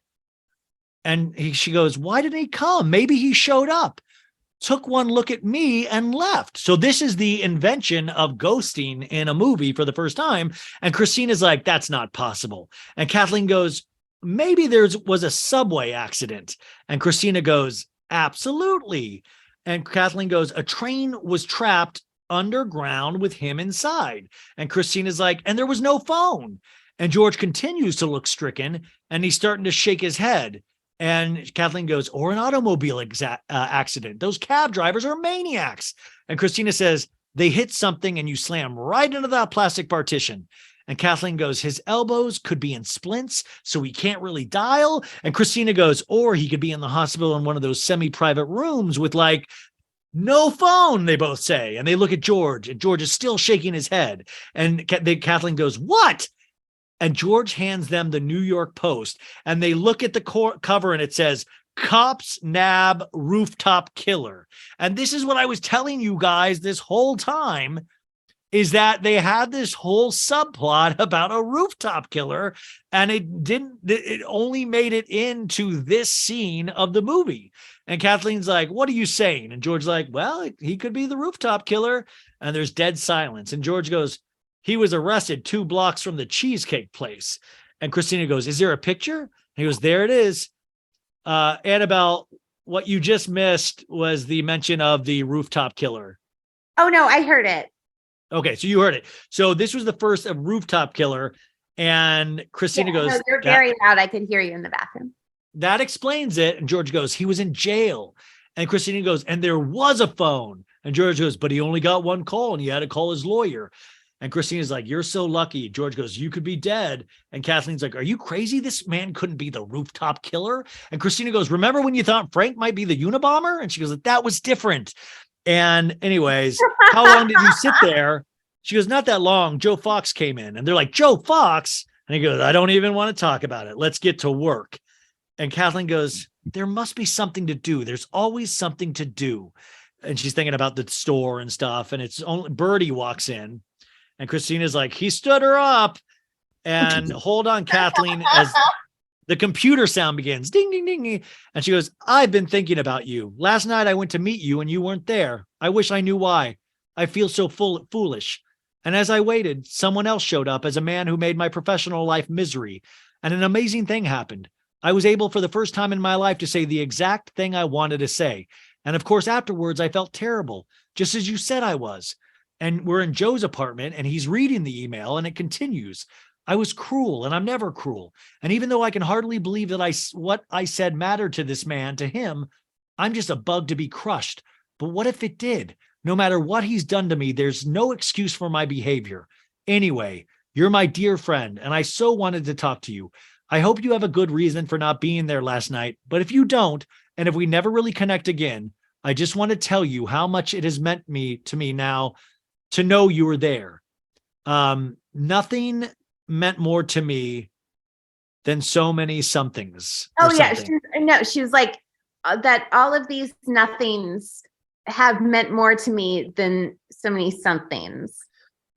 Dude, these guys, and Tom Hanks, by the way, just like furiously masturbating during this whole thing. Like he's like so turned on. Like this is such a but I also feel like this, honestly, this is where girls give guys so many excuses. Like the guy stood her up and she's like, well, I hope it's okay. Let me know. I'm totally cool with it. Let's try it again. You know, like totally gives him a pass. Totally gives him a pass. And that girls always do that. It's like, fuck this dude, you know? The amount of forgiveness women are able to give, or like just the amount of leeway that we are willing to give people that we are interested in, that we care about. Yep. Like somebody could like be holding like a severed head that's bleeding. They're like, well, obviously he was saving, a family from like, it's a, home intruder, rapist terrorist who was going to, like obviously he was defending somebody. Like, it's just, you will go to any lengths to like explain it away in your mind of somebody who you like. Yeah. So Joe is reading this and he's trying to think of how to explain it back to her. And he's coming up with all these excuses and he's deleting it. And then he goes, dear friend, I cannot tell you what happened. His original email was starting to sound like Erica Jane, where like, he's like, first I was at work and then there was an intruder and then it was snowing and then the elevator broke. And then a car flipped over in Pasadena. It was snowing. It was snowing and then a car flipped over. It was so down. Yeah. So yeah, I'm going through a lot. And Joe goes, no, but he goes, dear friend, I can't tell you what happened to me last night, but I beg you from the bottom of my heart to forgive me for not being there. And then types again. He deletes for not being there and then types again to forgive me. for what happened. I feel terrible that you found yourself in a situation that caused you additional pain, but I'm absolutely sure that whatever you said last night was provoked, even deserved, and everyone says things they regret when they're worried or stressed. You were expecting to see someone you trusted and met the enemy instead. The fault is mine. And someday I'll explain everything. Meanwhile, I'm still here. Talk to me. And so I don't know. There's this scene with like Birdie, and the mom, and she's talking about feeling like a failure to Birdie because she feels like she's quitting because she's going to have to close the bookstore. And Birdie's like, keeping the store open doesn't keep your mother alive, although sometimes I think we all think it does. You're daring to dream. You could have a different life. You're marching into the unknown. So she, admitted she's going to close the bookstore. And then Birdie's also going to be fine. That's because she's like, I bought Intel at 6, so I'm fine. I'm in the stock market. She's like, don't worry about me. I'm very wealthy. And I'm like, well, you should try to hook up with Birdie. Anyways, Frank and Kathleen, they go out on this date and they're talking. And this is like, these scenes are so weird to me. Kathleen goes, I have something to tell you. I didn't vote. And Frank's like, what? In the last mayoral election, when Rudy Giuliani was running against Ruth Messenger, I went to get a manicure and forgot to vote. And Frank goes, since when do you get manicures? And she goes, oh, I suppose you could never be with a woman who gets manicures. And Frank goes, forget it. It's okay. I forgive you. And she's like, you forgive me? And then Frank's like, what's going on? And Frank's like, what is it? As they walk uptown, Frank goes, look, this has been a big week. You're closing the store. And Kathleen goes, it's not just that, Frank. Really, it's not. It's just, Frank goes, I know that was terrible of me. What was? To jump all over you when I'm the one who's really, oh God, I don't know how to say this. And she's like, what is it? You're a wonderful person, Kathleen. So are you. And I'm honored that you would want to be with me because you would never be with anyone who wasn't truly worthy. And she goes, I feel exactly the same way about you. And Frank goes, oh God, don't say that. Please. That just makes it worse. And you guys, this is that normal thing that happens completely normally where two people without any kind of drama agree that they're not into each other after many years. And then they just laugh about it at a dinner. Yeah, they're completely like, oh, I don't. Perfect. It's like the Seinfeld, like the greatest breakup ever, where she's like, you don't love me. I don't love you. Yeah, it's like it's so easy. Then they immediately go into, well, is there anybody you're interested in? Where she's like really like trying to like egg him on of like, oh, because he had gone on this like morning like public access show. No, the show that he did the interview where they were flirting. Like we talked about okay, sorry. It must have been when I was peeing and like not washing my hands. Yeah. So yeah, she was like, oh, is it with like that? Is it with Jane Addams? That's the actress. I don't know what the character's name was, but by the actress Jane Addams. And he's like, well, nothing's happened yet, but yeah, I'm very, interested. And he's like, well, what about you? Is there anybody free? Is there, anybody you're interested in? Is there someone? And she's like, there's not someone, but there's the idea of someone. And I'm like, I would have like loved for him and been like, oh my God, she's crazy. She's seen illusions. Of like, oh, she has the idea of someone. Of like, oh God, this is who you've been talking to when you've been like playing on your computer and doing all those act outs. Like you've been like talking to this like imaginary person. But like, so yeah, she was like, there's the idea of someone. I'm like, oh. So anyways, they break up and now we see a montage of her store like going 40% off. Everything's being sold.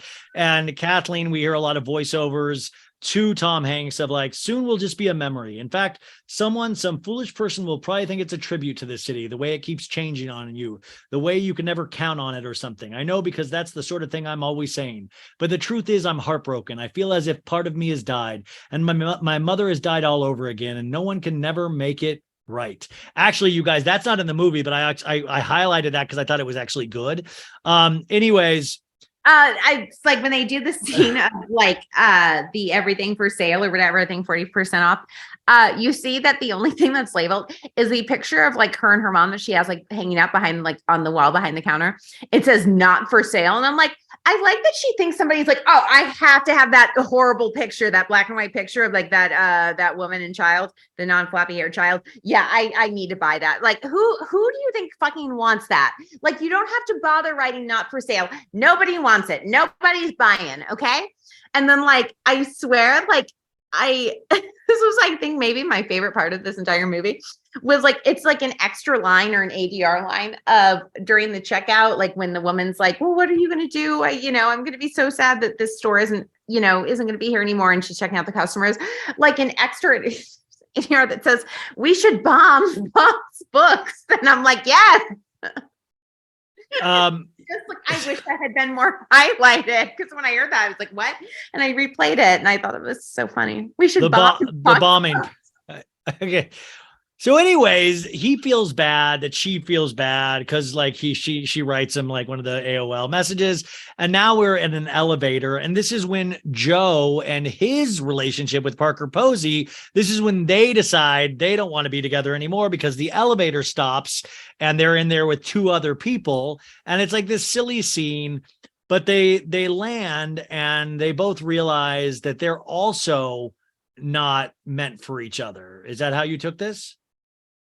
Yeah, because the elevator stops, and then within like 5 minutes, like the doorman who's like in charge of the elevator, he's like, oh, if I ever get out of here, I'm going to propose to my girlfriend. I don't know what I'm waiting for. And he starts like having like these like real, like everybody in the elevator starts having these like come to life. And I'm like, you've been trapped in there for 5 minutes. Also, you're trapped in there like an elevator with a bunch of rich white people. Don't worry. They're going to come get you out. People will actually care. Like the police will actually care about this.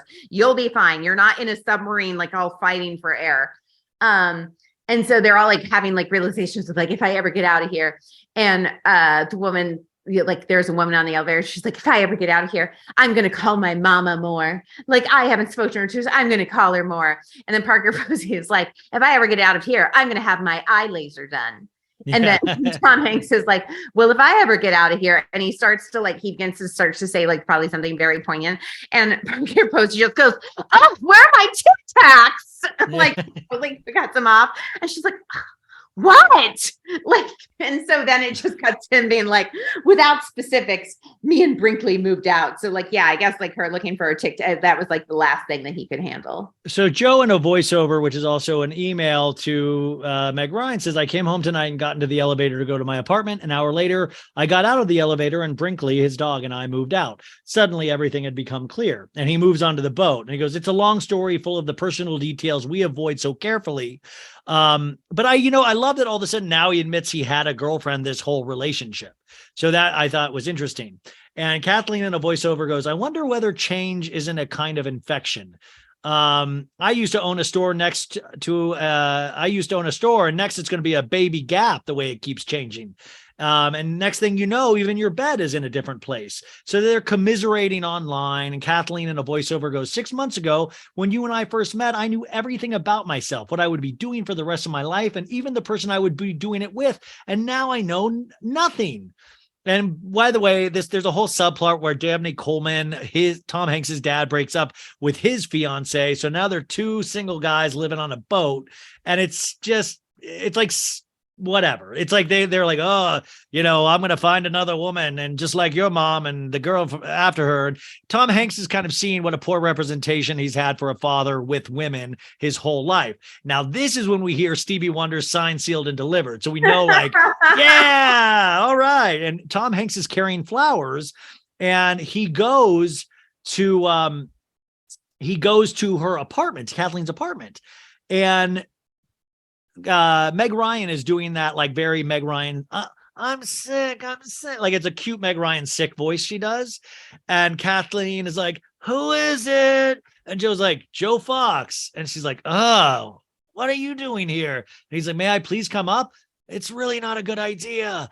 And she's like, why are you still doing like a Godfather impression? Because it's just like the worst, like cold. She sounds like a like Mucinex commercial. She's like, I'm sick. Like I have a cold. Like I realize because it sounds like Annabelle from South Park, but because it's 3.5 hours in and my voice is on fire right now. That's why I'm doing it old. She goes, I have a terrible cold. Can you hear it? I'm sniffling and not really awake. and I'm sleeping practically 24 hours. Anyways, he comes up into the apartment, which is just so weird, like, and dangerous. And he's like, hello. And she's like, what are you doing here? I heard you were sick and I was worried. Is someone here? And she goes, just the Home Shopping Network. And he goes, now you turn up with flowers? Did you come to gloat? And he goes, no. To offer me a job? No, I wouldn't think of, because I have plans. I have lots of offers. I've been offered a job by, and Joe goes, my former, we broke up, which means his ex-girlfriend offered her a job because she was in publishing. And Kathleen goes, that's too bad. You seem so perfect for each other. And she claps her hand over her mouth. I didn't mean to say things like that. No matter what you have done to me, there is no excuse for me saying anything like that. But every time I see you, and he goes, things like that just seem to fly out of your mouth. And he goes, I bought you flowers. And she goes, thank you. Yeah, I bought you these shitty, but these like fucking bodega flowers. Well, it's still a nice sentiment. And Joe goes, you're sick. Sit down, please. And he's looking for a vase.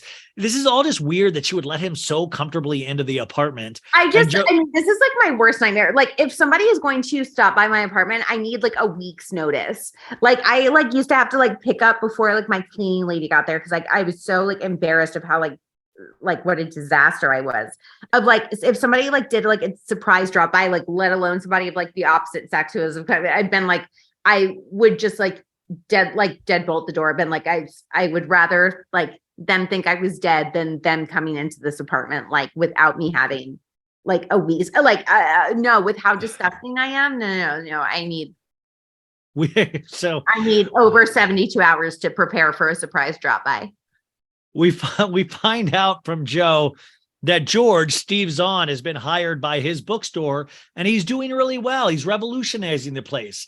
And he goes, no one's allowed to work in his department who doesn't have a PhD in children's literature. So that's positive. And Kathleen goes, he's really bringing in a lot of manifestos, but he says they're really going to be good sellers. Kathleen goes, I love daisies. And he goes, you told me. And he goes, they're so friendly. Don't you think they're the friendliest flower? And he goes, I do. And Kathleen goes, when did you break up? And he goes, a couple of weeks ago. And she goes, everyone is breaking up. You, me, this other person I know broke up with someone in an elevator. I think it was an elevator or just outside it, or I don't know. It got stuck, I think. And suddenly everything became clear. When I saw you at the coffee place, I was waiting for him, and and Joe goes, charming. And Kathleen goes, I was not charming. Well, you look charming, Joe says. And Kathleen goes, I was upset and I was horrible. And Joe goes, I was horrible. And Kathleen goes, true, but I have no excuse.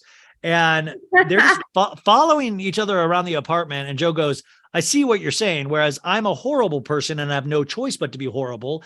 That's what you're saying. That's all right. I put you out of business, so you're entitled to hate me.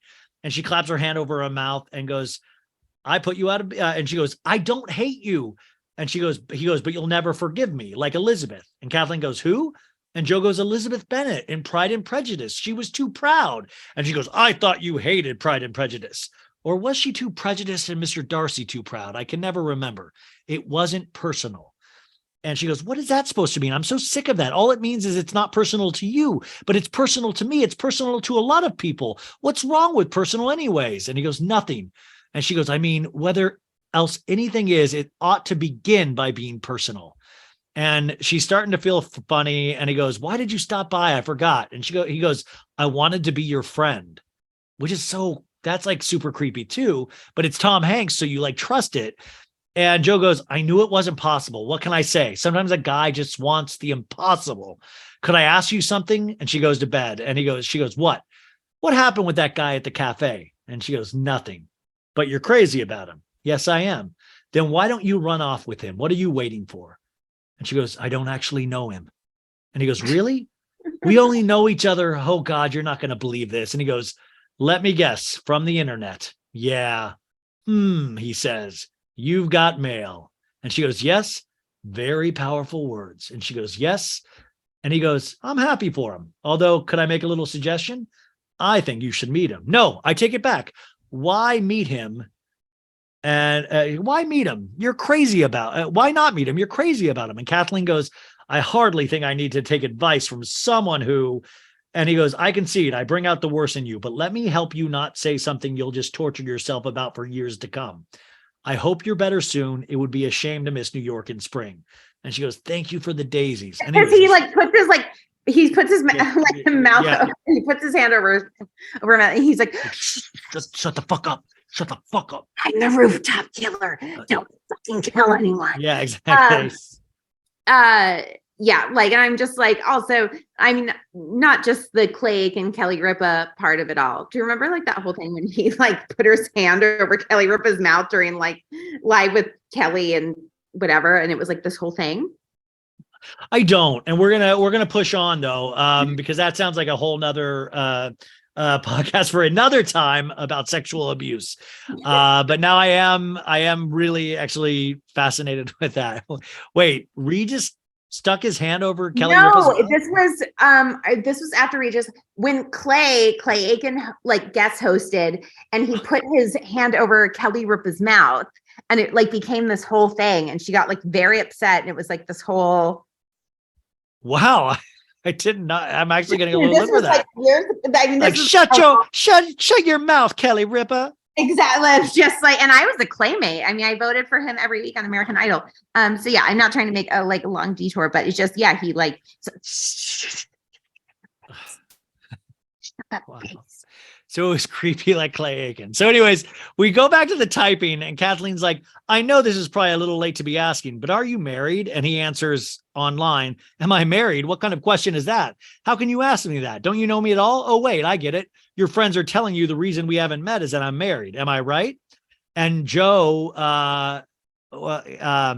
Kathleen and Joe are having like nachos the next day. And Joe's like, he didn't answer, did he? To Meg Ryan. And he goes, he did too. He nailed me. He knew exactly what I was up to, which is just like him. And he's fully gaslighting her at this point. And Joe goes, but he didn't exactly answer, did he? And she goes, no. And Joe goes, maybe he's fat. He's fat. He's a fatty, which is not appropriate language in this day and age. And Kathleen goes, I don't care about that. And Joe goes, you don't care that he might be one of those guys who's so fat he has to be removed from the house with a crane? And Kathleen goes, that's very unlikely. And he goes, why else do you think he's putting off meeting you? Although maybe that's not it. Maybe. And Joe goes, what's his handle? She shakes her head. Come on, I'm not going to write him. Is that what you think? And she goes, NY152. And he goes, 152, 152. Very interesting. He's 152 years old. He has 152 moles removed. And now he has 101. That's like a Disney thing. It's so dumb. Like a Disney Channel, like insult of like, oh, when I bet you've had 152 moles removed. Oh, 152 pieces of poop. He's got 152 little nipples everywhere on his body. And it's so stupid. They're just all bad jokes. And Kathleen goes, the only thing I really care about besides the married thing and the jail thing is the boat thing. And Joe goes, what boat thing? I could never be with anyone who has a boat. And Joe goes, I have a boat. And Joe goes, so that clinches it. We'll never be together. I'll take care of these. Which and he picks up never any like follow up of like, I could never be with the guy. And I'm like, did your mom die on a boat? Like there's her no mom's that fucking girl. Her mom's Kate Winslet from Titanic, dude. Like there's no follow up of like, I could never date a guy with a boat. I'm like, normally like people with boats have money. Like I could never date a guy with a boat. Okay, well, are you like you a descendant of Natalie Wood? What the fuck is your thing with fucking boats, Meg Ryan? Joe goes, I could never be with anyone who likes Joni Mitchell. It's clouds, illusions. And she sings, he sings a lyric. He's like, what does that even mean? And she starts instantly, like they're picking apples at a fruit store. And Joe's like, how's your book coming? And she's like, there's a children's book editor I know from the store, and she's excited to read it. When I finish it, who would ever thought I'd write? I mean, if I didn't have all this free time, I would have never discovered. The truth is, he was the one who made me start thinking about writing. And Joe goes, Mr. 152 felony indictments. And Kathleen goes, and I'm like, Jeffrey Epstein. Yeah, he invited me to a special beach island. Mr. One, Kathleen goes, Mr. 152, insights into my soul. And Joe goes, yep, well, I can't compete with that. And Kathleen goes, well, I keep bumping into India. Hope your mango's ripe. And Joe goes, I think it is. Want to bump into me Saturday around lunchtime? And she goes, okay. And then Joe in a voiceover typing goes, how about meeting Saturday, 4 p.m.? There's a place in Riverside Park at 88th Street where the path curves. When you come around the curve, you'll find me waiting. Brinkley and I will be waiting. So Kathleen and Joe are putting mustard on their hot dogs before this. And Joe goes, today? And she goes, today. And Joe goes, whoa. And she goes, I know, in Riverside Park. And she goes, isn't that amazing? Maybe I've seen him and I didn't even know it. As they walk uptown eating their hot dogs, Joe goes, he could be the zipper man. And she goes, who's that? He goes, this guy on Amsterdam who repairs zippers. You'll never have to buy new luggage.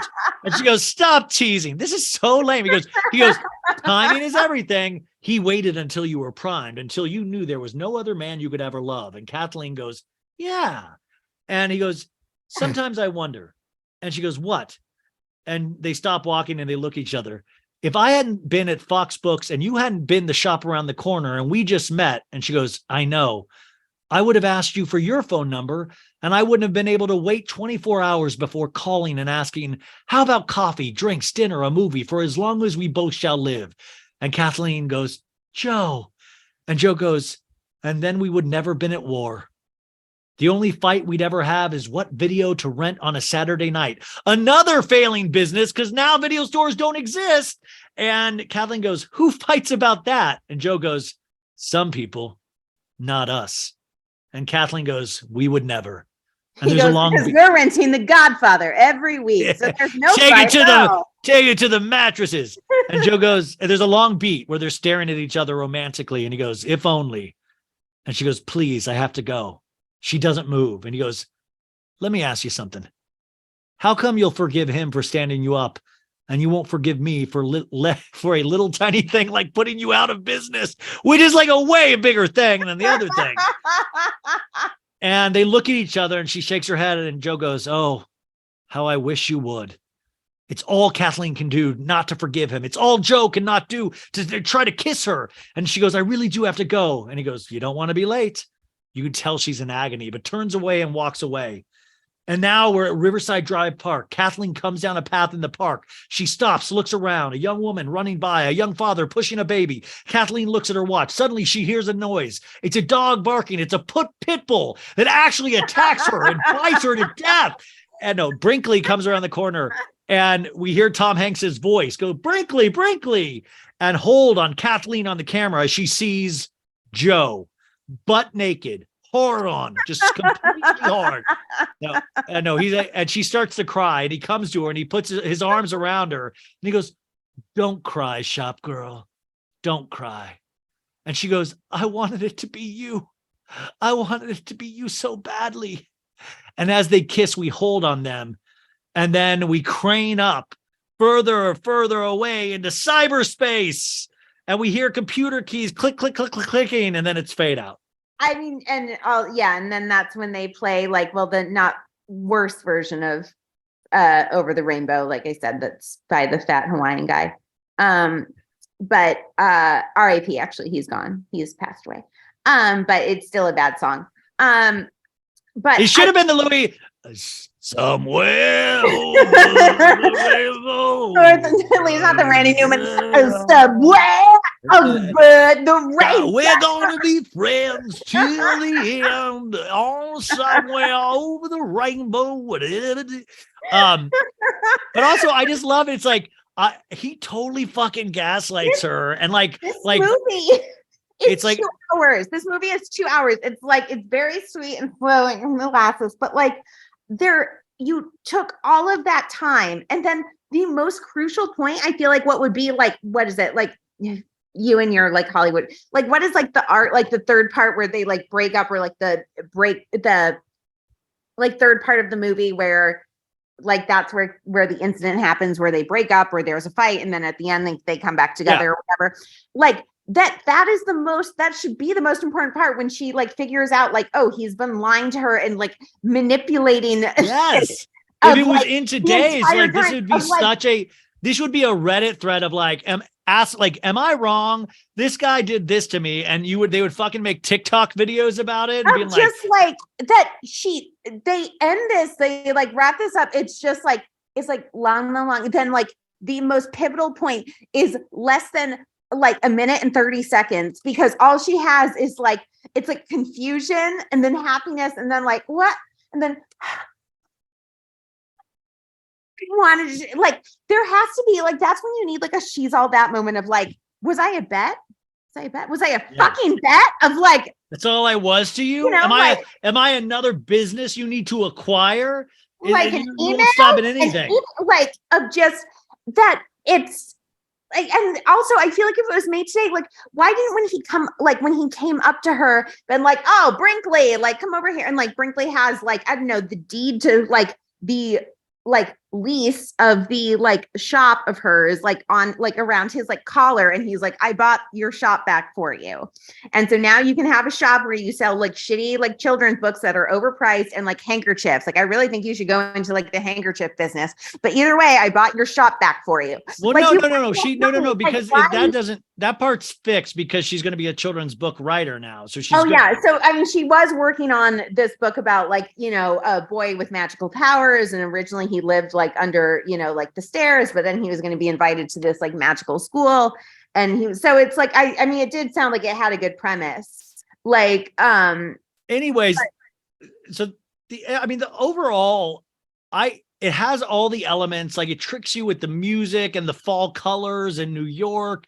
and Tom Hanks and Meg Ryan and all so of these many amazing turtlenecks. things.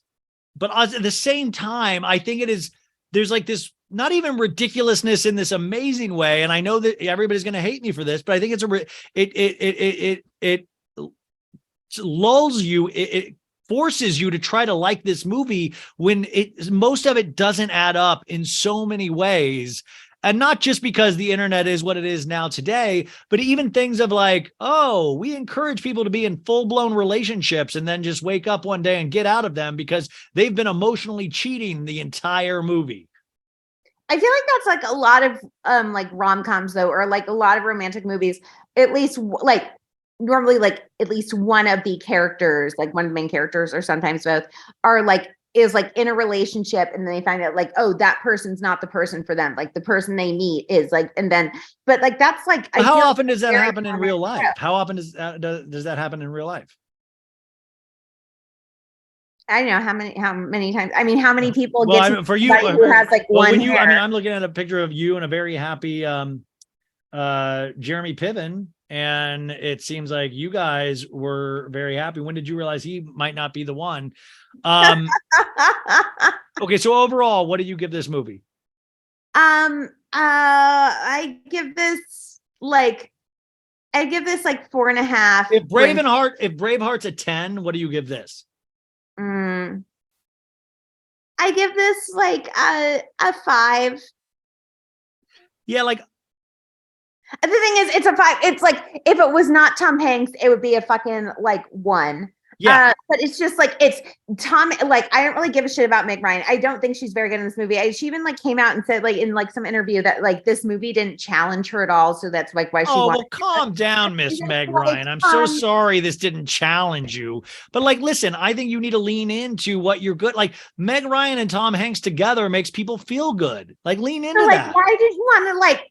You want to like go and then like challenge of like, oh, I want this to be so hard. I want this to be like very uncomfortable for not only me as an actress, but for like the audience as well. I want something for them to like not like, and then like, well, trust me, well, that worked for the rest of your movies till now, till the end of time after this, since Proof of Life, Kate Leopold. But like Tom Hanks makes this movie. If it was not Tom Hanks, it would be.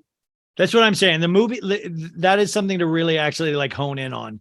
But I also think I will say the same for Meg Ryan. If it didn't have these, it would be such a, I mean, even worse movie. But also, I think what it said, it gets by on its charm. It gets by on the fall, like the leaves changing color. Like there wasn't a pumpkin spice latte mentioned in this, but that's the vibe of this movie.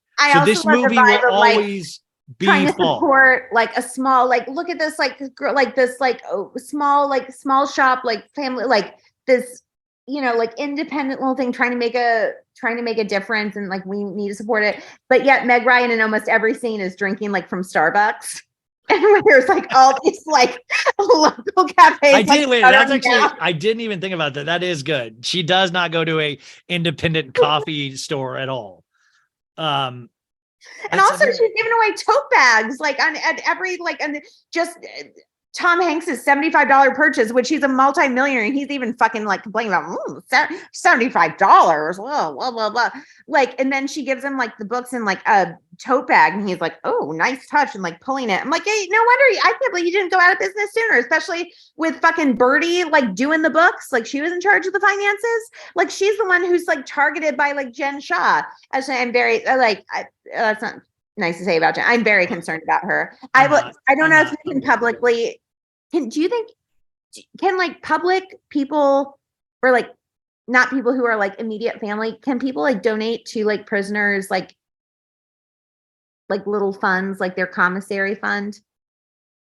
I'm not going to even get into that because that's ridiculous. And if I ever hear that you put money on Jen Shaw's books, I'll never talk to you again. Like I honestly, that would be so ridiculous. That's like, okay, we've got to wrap this up. It's only been 3 hours and 50 minutes. And I know that's really short for us, but we've got to wrap up because my voice is literally on fire and I have to poop. And that's when Ryan, I can't say that I have bodily functions. That's disgusting. I'm so sorry that I'm a man. Ryan, wait. I've got 152 poops to take right now. Annabelle, I don't know the release on this, if we're doing half on yours, half on mine, but I'm disgusted. I want to be released from this soon. Just like I'm about to release something from Ryan. Adderall and Compliments is the podcast, you guys. If you have not listened to it, please do yourself a favor and go listen. And also rate it 5 stars, rate this podcast 5 stars. These things we actually take a lot of time doing. And so hopefully, and I think we do. No, we do. I mean, this is a lot of time. This is a lot of time. So I hope you enjoy them. I think you do. And I hope this is a good addition to your holiday season. And we will talk to you for the next movie, which I think we might have to do Braveheart now, just so I can see Annabelle get a huge fucking lady boner the whole time. Annabelle, is there anything else that we need to know about? No, just thank you for letting me do this. It's always.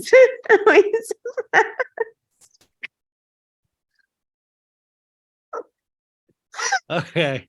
I love you. Goodbye.